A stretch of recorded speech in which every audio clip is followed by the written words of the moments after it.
আল্লামা মুফতি সৈয়দ মোহাম্মদ এনায়েতুল্লাহ আব্বাসী ও সিদ্দিকী পীর সাহেব জমহুরি হুজুরকে ফুল দিয়ে বরণ করুন।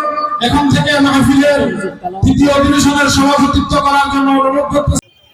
দুনিয়াতে আল্লাহ যাকে যেভাবে দায়িত্ব দিয়েছে, কেউ তাফসীরে বসবাস করতেছে পাড়া পাড়ায়, জায়গায় জায়গায়, তারা আমাদের বিভিন্ন ধরনের বিভিন্ন স্তরে যারা আছেন তাদেরকে কন্ট্রাক্ট করে তাদের ঈমান আকীদা নষ্ট করতেছে। এই জন্য বর্তমান পৃথিবীর বাংলাদেশের আলেম ওলামা পীর মাশায়েখরা এই বিষয়ে সচেতন হয়েছেন।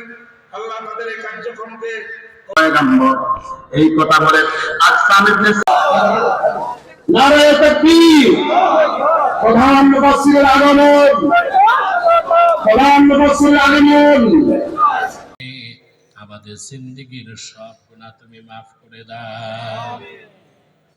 হৃদয়ের গভীর থেকে দোয়া করি, আল্লাহ তোমার আখিরি নবী নূর নবীজি আমার মুহাম্মদ সাল্লাল্লাহু আলাইহি ওয়াসাল্লাম আজ থেকে ১,৫০০ বছর আগে দুনিয়া